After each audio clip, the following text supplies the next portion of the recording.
Young and the Restless next week. Matt turns murderous. Jack in total panic as bodies pile up. All right, we've got spoilers for Phyllis Summers, Michelle Stafford, and her party foul, plus Jack Abbott freaking out and Matt Clark planning serious violence, among other big spoilers. Let's start with Phyllis, though. At the end of this week, Kane Ashby, Billy Flynn, had met up with Lily Winters, Crystal Khalil, to be her +1 at the AbbottCom launch party. And Phyllis found out that Kane was going to be Lily's date to the event. So, of course, Phyllis can't stay away. She was going to show up and make a scene anyway, because that's what she does. But now she's doubling down. Young and the Restless spoilers. Kane asking for trouble? What's really twisted about all of this is Kane told Lily that he's completely done with Phyllis, and he cut ties. And Kane told Phyllis the same thing. But after Lily left, he started bickering with Phyllis at Crimson Lights. And then Kane was furiously making out with Phyllis. So, this is all going to get really messy, and probably blow up in Kane's face. Plus, Phyllis finally confirmed to Kane that she stole his AI, which is what he said he wanted from her. The truth. But it's too late. So, at this point, Phyllis and Kane have both vowed revenge on each other. But we could be getting some secret hate sex soon. Because the spark between them is still there, even though they say they don't like each other. And Lily is going to find out, and that might be why she leaves town upset, which coincides with Crystal Khalil's maternity leave, which we know is coming soon. She is very pregnant. Phyllis crashes the AbbottCom party with a vengeance. But Lily is still around next week, and she's laughing it up, having a good time with Kane, even though Lily said this is not a date. So then Phyllis swans into the AbbottCom launch party next week with her son Daniel Romalotti, Michael Graziadei, and his +1 Tessa Porter, Kate Fairbanks. And Phyllis is telling them the party's going to be fun. But Daniel says it's a little early to call it. It's going to be less than fun when Phyllis spots Kane with Lily. Daniel is going to be so embarrassed. Because of course, Phyllis is going to commit an egregious party foul. There's no way she's going to sit by and let Kane have a fun date night with Lily. I expect Phyllis to make a big old scene. And I think it's going to get really soapy, especially if she tells Lily that Kane's not done with her and that they were lip-locking at Crimson Lights earlier that day after Lily left. I think Phyllis can make Kane look really bad. Because let's be real, it looks really bad that he did that he was telling Lily he was done and then, playing tonsil hockey with Phyllis. So, in addition to Phyllis showing up and making a rear of herself, we'll see if she gets ejected like she does from most parties. Sally Spectra and Billy Abbott launch AbbottCom with a bang. Next week during the launch, we've got Sally Spectra, Courtney Hope, greeting everybody and delivering the big mission statement for AbbottCom with Billy Abbott, Jason Thompson, at her side supportively. And of course, Sally is the CEO and Billy is her second in command. And Sally is telling everybody that AbbottCom's allegiance is going to be to the facts, and that people can look to them for the truth. We'll have to wait and see if she works in a slam at Newman Media for being slanted, because we know they are because Victor Newman, Eric Braden, tells them to do it. And we also know that Adam Newman, Mark Grossman, and Chelsea Lawson Newman, Melissa Claire Egan, are at the launch party. They said they were going to go check out the competition. So, if Sally doesn't make a dig at them, I'm sure Billy will. Jack and Diane panic as Victor's AI plot unravels. Also at the launch party, we have Jack checking something on his phone, and then he looks completely stunned, and he seems to be in a panic, and he shows Diane Jenkins, Susan Walters, something on his phone. So Jack's saying, "What the hell?" And Diane is also shocked and she's saying, "No." So maybe Victor found a way to still use the AI against them even though Jabot is shut down. Maybe Jack left Marchetti up and running because it's its own division, and Victor somehow used the AI on Marchetti, and then was able to backdoor his way into Jabot. Now if he did that, I'm betting his granddaughter Summer Newman, Allison Lanier, would never forgive him. Young and the Restless, Diane tricks.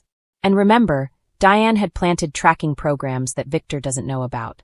So those are looking for any AI incursions, and will trace them back to the source to leave a trail. Diane is hoping to get concrete proof that Victor is guilty of cybercrimes so they can take it to the police or the FBI and have him locked up. So, one thing is clear next week. Jack and Diane are horrified and Victor is very likely the reason for that. But Nikki Newman, Melody Thomas Scott, now knows what her husband Victor is planning, and she knows he's been lying to her, and I do suspect she's going to take action. So maybe she can find a workaround. Matt Clark's murderous plan for Sienna in Genoa City. Also at the end of this week, Sienna Bacall Tamara Braun insists that she needs to leave Genoa City, and Noah Newman, Rory Gibson, wants to know why she is so set on going. And she says it's about Matt and how much of a danger he is. But what it's really about, and what Noah finally figures out, is that it's Sharon Newman's, Sharon Case, disapproval of their relationship. By the way, in case you didn't know, I don't know how they're aging the characters. But Sharon Case, the actress, and Tamara Braun, the actress, are the same age. They are both 5'4". So, Sienna insists it is not Noah's job to protect her. But in the end, he is going to talk Sienna into staying. And Sienna and Noah also swap I love yous by the end of this week. And Noah, of course, is not happy that his mom Sharon tried to get Sienna to leave him. So, in the end, Noah convinced her to stay, and Nick Newman, Joshua Morrow, thinks that keeping Sienna around is bait to lure Matt to Genoa City so they can put an end to him. So he's okay with it. Young and the Restless, Annie comes along. If you remember, Nick booked a room at the GCAC in Noah and Sienna's name as a false lead. And sure enough, Young and the Restless, spoilers for next week, have Matt Clark in Genoa City at the GCAC poking around, although he said he hates that place. And guess what? Sienna's horrible husband didn't come to GC alone. He brought dirty cop Annie Stewart, Catherine Kresge, along for the ride. So Matt and Annie are talking in the park next week, and Matt tells her that Noah has stashed Sienna in a suite at the GCAC. And Matt tells Annie he doesn't care if it's difficult. She better get in there and take care of Sienna. Young and the Restless, spoilers. Matt targets Sienna? And I don't think he means in a nice way. It looks like Matt wants his cheating wife Sienna dead. I'm also wondering with Dirty Detective Annie in Genoa City if Not-So-Dirty Detective Burrow, Matt Cohen, is going to follow along. Maybe he gets tasked by the LAPD to follow Annie and arrest her for all the dirty deeds she was doing and being a dirty cop back in Los Angeles. Young and the Restless next week, spoilers look really exciting. I've got fingers crossed that it's the end of the asinine AI.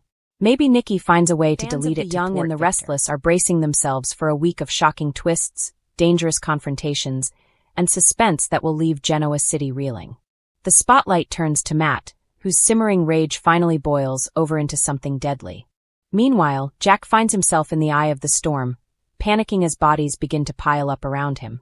Next week promises suspense, betrayals, and drama that could change the landscape of Genoa City forever. It all starts innocently enough, or at least deceptively so. Matt has been portrayed as the quiet, calculating type for months, quietly observing the chaos of Genoa City from the sidelines. But beneath his calm exterior, tension has been mounting.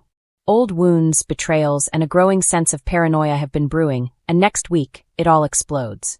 Matt's transformation from a schemer to a murderer will shock even his closest allies and send shivers down the spines of fans. Matt's first move is subtle. A mysterious disappearance here, a threatening note there. He is careful, calculated, leaving clues that seem like accidents, missteps, or bad luck. But soon the body count rises and panic spreads through Genoa City like wildfire. Rumors circulate at Crimson Lights and the Newman Ranch. Who could be behind these sudden tragedies? How could someone so seemingly mild-mannered become so cold-blooded? Enter Jack Abbott. The patriarch of the Abbott empire is blindsided. Known for his business savvy and social maneuvering, Jack never expected to be dealing with a murderer within his circle. As the bodies pile up, he realizes that Matt's actions are not random. They are methodical, personal, and terrifyingly close to home. Jack's panic is palpable, a rare crack in his usually impenetrable armor. The week's opening episode sets the tone with a chilling scene. Matt cornering an unsuspecting victim in a dimly lit alley. The tension is almost unbearable as the camera cuts between Matt's cold, calculating eyes and the victim's desperate, pleading gaze. Fans will be on the edge of their seats as Matt makes a horrifying choice that cements his transformation into a full-fledged killer. This shocking turn of events is just the beginning. Meanwhile, Jack is scrambling. He's not only trying to protect his family and empire, but also struggling to understand the psychology behind Matt's murderous spree. He confides in Phyllis, who is equally alarmed, and the two strategize desperately to stay one step ahead. Every phone call, every meeting, every glance becomes fraught with suspicion. The tension escalates further when Matt begins taunting Jack, leaving cryptic messages that hint at the next target. The threat is no longer theoretical, it's personal. As Matt's spree continues, alliances are tested. Victoria and Nikki are drawn into the chaos, realizing that no one in Genoa City is safe. Secrets long buried are suddenly relevant, and old grudges resurface. The showrunners are masterful in weaving these personal dramas with the suspenseful, murderous plotline, ensuring viewers remain glued to their screens. Fans can expect shocking betrayals as friends turn on each other in the hunt for answers. The middle of the week is a roller coaster of suspense. Matt becomes bolder, almost theatrical, making his killings look like accidents or coincidences. Each act ratchets up the tension, and Jack is forced into impossible decisions. Should he risk confronting Matt directly, or try to outmaneuver him through indirect methods? Every step Jack takes seems to provoke a new act of violence from Matt, leaving viewers holding their breath with every twist. Amid the chaos, Matt's motives begin to surface. It becomes clear that his actions are fueled not just by rage, but by a deep-seated need for revenge. The audience will be shocked as past betrayals and betrayals that viewers thought were long forgotten are revealed as the catalysts for Matt's deadly campaign. These revelations add layers of complexity, forcing fans to reconsider their perceptions of several Genoa City residents. Suddenly, Matt isn't just a villain, he's a product of the very community he is destroying. Next week's episodes also deliver heart-stopping cliffhangers. Jack, in a desperate bid to stop Matt, sets a trap that could either end the terror or push things over the edge. Meanwhile, Matt, always one step ahead, anticipates Jack's move and turns it against him, leading to a confrontation that is as emotionally charged as it is terrifying. The stakes are higher than ever, and no character is safe. The tension peaks in a shocking midweek episode where a new character, an unexpected ally from Matt's past, arrives in Genoa City. Their presence adds another layer of intrigue, as they hold critical information that could stop Matt or, conversely, escalate the body count even further. Fans will be speculating on social media, trying to piece together the puzzle before the next shocking twist lands. By the week's end, Genoa City is left in chaos. Jack is exhausted, mentally and emotionally drained, as Matt's murderous spree continues to cast a shadow over the city. The power dynamics shift, and viewers are left questioning who can be trusted. The suspense isn't just about the killings, it's about the ripple effects on relationships, businesses, and the very fabric of the Newman and Abbott empires. In addition to the suspense, the writing masterfully explores the psychological depth of its characters. Jack's panic, Matt's obsession, and the fear gripping the residents create a sense of realism that heightens the drama. Viewers will find themselves empathizing, fearing, and even questioning their own judgments about right and wrong. The show's ability to blend high-stakes action with emotional depth is part of what makes this storyline so compelling. As fans tune in next week, the excitement will be palpable. Social media is already buzzing with theories, and spoilers hint at shocking reveals that will have long-term consequences for Genoa City. Matt's transformation into a killer and Jack's desperate attempts to stop him promise some of the most thrilling episodes in recent Young and the Restless history. In conclusion, next week on The Young and the Restless promises a week of jaw-dropping suspense, shocking murders, and emotional upheaval. Matt's dark turn into murder sends ripples through Genoa City, forcing Jack into a state of panic as he tries to protect his family, friends, and empire. Every twist, turn, and revelation keeps fans on the edge of their seats, wondering who will survive and who will fall victim to Matt's deadly vendetta. One thing is certain, Genoa City will never be the same again. Next week isn't just about murder. It's about revenge, fear, and the collapse of trust. It's about Jack Abbott at his most vulnerable and Matt at his most dangerous. Genoa City's dark secrets and buried grudges collide in a storyline that will have viewers talking long after the final episode airs. The countdown to next week begins, and fans are preparing for one of the most suspenseful, high-stakes weeks in Young and the Restless high-stakes world of Genoa City. Trouble has a way of finding those who least expect it. But Kane Ashby seems determined to chase it down himself. The latest developments on The Young and the Restless suggest that Kane is on a collision course with chaos, and viewers are left wondering, is he asking for trouble, or is trouble simply drawn to him? Either way, the coming weeks promise drama, heartbreak, and shocking twists that could upend his life and the lives of everyone around him. Kane has always walked the fine line between hero and anti-hero.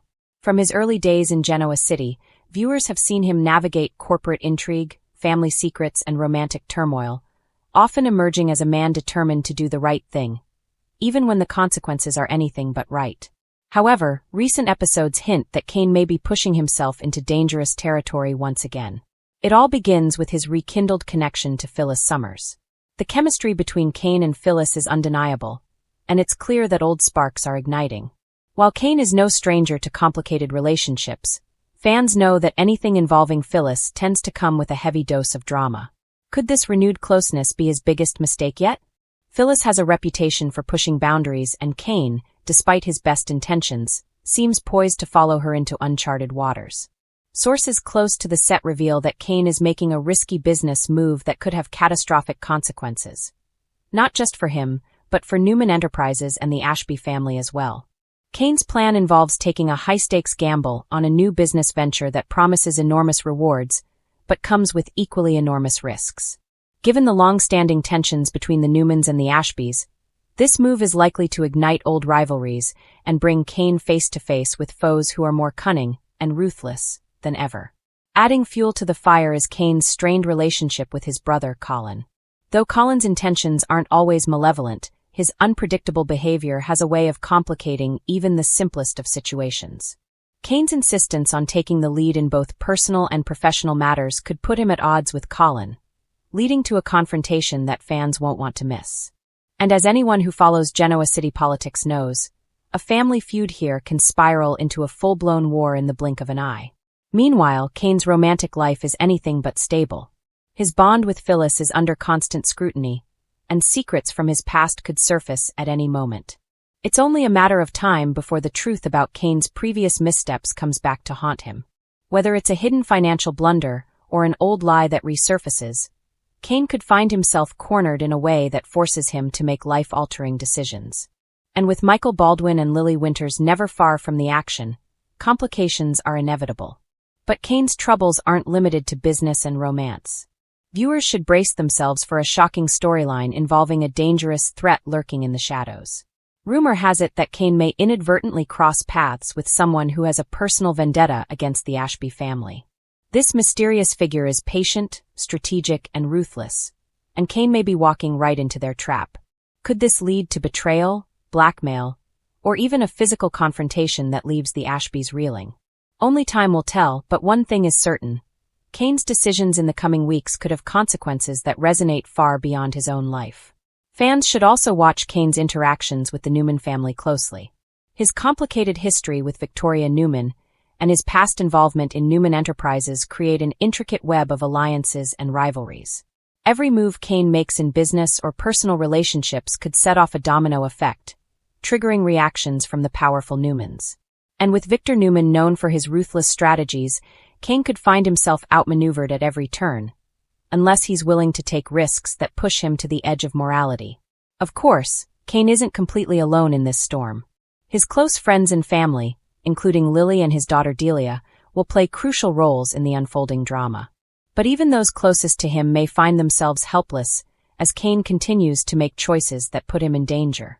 For viewers, this raises the question: will Kane finally learn to step back and let reason guide him, or is he destined to dive headfirst into chaos once more? The tension surrounding Kane's storyline is heightened by the possibility of major revelations that could shake Genoa City to its core. Past secrets, hidden alliances, and explosive confrontations are all on the horizon. And if Kane's luck continues to falter, the consequences could ripple across multiple families, affecting everyone from the Newmans to the Winters clan. It's a perfect storm of drama, and Kane is right in the eye of it. Social media chatter suggests that fans are split on Kane's trajectory. Some believe he's acting recklessly, ignoring red flags that could spell disaster. Others argue that Kane is a master strategist, playing a dangerous game with high stakes that could ultimately pay off. Either way, the excitement around Kane's upcoming storylines is palpable, with viewers eagerly speculating on what he'll do next, and whether he'll emerge victorious or broken. As The Young and the Restless continues to push the boundaries of suspense and drama, Kane Ashby's choices will remain a central focus. His combination of ambition, loyalty, and impulsiveness makes him one of the most compelling characters on the canvas today. Will his desire to do the right thing ultimately save him, or will it blind him to the perils that surround him? One thing is clear: Kane is asking for trouble, and Genoa City is watching with bated breath. In the coming weeks, audiences can expect emotional confrontations, shocking betrayals, and moments that could redefine Kane's legacy in Genoa City. Whether it's in the boardroom, the courtroom, or the bedroom, Kane's journey is fraught with danger, and the fallout promises to be nothing short of explosive. As alliances shift and enemies close in, Kane's every decision will carry weight, and fans won't want to miss a single second. One thing is certain. The Young and the Restless has crafted a storyline that perfectly captures the tension and drama Kane thrives in.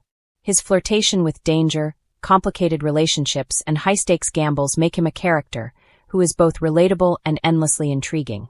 And as viewers continue to tune in, the question looms large. Will Kane finally learn from his mistakes, or is he destined to spiral into a maelstrom of trouble that could change Genoa City forever? For now, fans can only speculate and prepare for a roller coaster of emotions as Kane Ashby faces the consequences of his choices. From romantic entanglements to professional risks, and from family tensions to shadowy threats, Kane's journey is a reminder that in Genoa City, no one is ever truly safe. And if Kane keeps asking for trouble, the drama is only just beginning. One of the grandest evenings Genoa City had seen in months. Abbotcom's annual gala, a glittering display of corporate success and high society, promised champagne flowing like rivers, a crowd brimming with the city's elite, and the unmistakable hum of power in every conversation. The Abbott family, ever the picture of unity and sophistication, had meticulously planned every detail, from the crystal chandeliers to the carefully curated hors d'oeuvres. Victoria Abbott floated through the room, her smile flawless, her poise unshakable, but there was an undercurrent of tension no one could quite place. Enter Phyllis Summers. Her arrival wasn't subtle. In fact, subtlety had never been her style. The moment she stepped into Abbotcom's sleek glass lobby, dressed to kill in a striking red gown that left little to the imagination, conversations died mid-sentence. Gasps echoed across the room like an unseen alarm, and the Abbott clan collectively froze. Phyllis's eyes scanned the crowd with surgical precision, locking onto her target with a predatory gleam. She had come for one purpose and one purpose only: to wreak havoc, and to savor every second of it. You didn't think you could have a perfect Abbott evening without me, did you? Phyllis purred, her voice dripping with equal parts charm and menace. She strode past security with a confidence that bordered on arrogance, flashing a forged VIP badge that somehow passed the scrutiny of Abbotcom's overworked staff. Victoria's smile faltered as Phyllis made her way toward the center of the gala floor. "Phyllis," she said, voice tight but controlled, "what are you doing here?" "Why, Victoria," Phyllis replied sweetly. "I could ask you the same thing. Throwing a party without inviting me? How exclusive." She laughed softly, the sound that could cut glass and hearts alike. Billy Abbott appeared beside Victoria, trying to mask the unease he felt. "Phyllis, this isn't the time." "Oh, Billy, don't worry," she said, placing a hand delicately on his arm. "I just came to see how the other half lives, and maybe shake things up a bit." And shake things up she did. Phyllis's first target was the drinks table.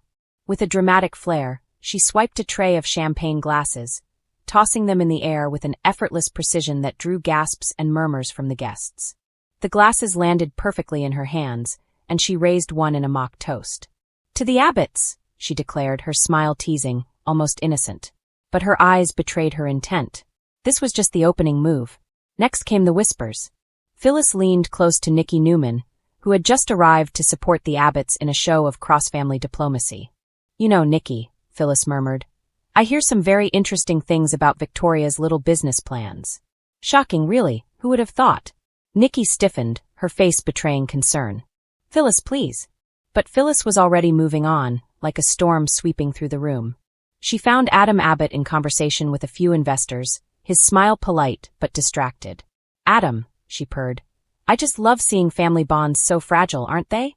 Before he could respond, she placed a hand on his shoulder, a simple gesture with 1,000 implications.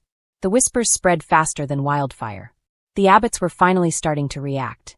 Jack's jaw tightened, and Kyle shot a glance toward Phyllis that was equal parts irritation and worry. She had been unpredictable before, yes, but this was a full-on assault on Abbott pride, and she was doing it with style. Phyllis's piece de resistance, however, was yet to come. Making her way to the stage where Victoria was about to give a speech about Abbotcom's latest innovations, she took the microphone before anyone could stop her. The crowd fell silent, the tension so thick it could be sliced with a knife. "Ladies and gentlemen," Phyllis began, her voice a sultry whisper that carried across the room. "Tonight we celebrate the successes of Abbotcom, but let's not forget the little secrets that made them possible." Victoria's eyes widened, her perfect composure beginning to crack. "Phyllis, what are you doing?" she demanded. Phyllis smiled, a predator in red. "Oh, Victoria, just telling the truth."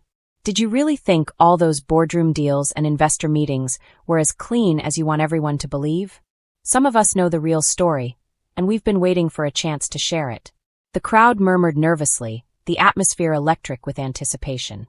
Cameras flashed, phones recorded, and somewhere, Jack Abbott's blood pressure probably skyrocketed. Phyllis had meticulously prepared for this moment. She had insider information, emails, contracts, and whispered confessions that could tarnish the Abbott empire's image. But she wasn't there to destroy the family completely. She was there to remind them, in her own way, that no empire was untouchable, and no person in Genoa City should ever underestimate Phyllis Summers. Billy finally found his voice. "Phyllis, you're crossing a line. This isn't your business."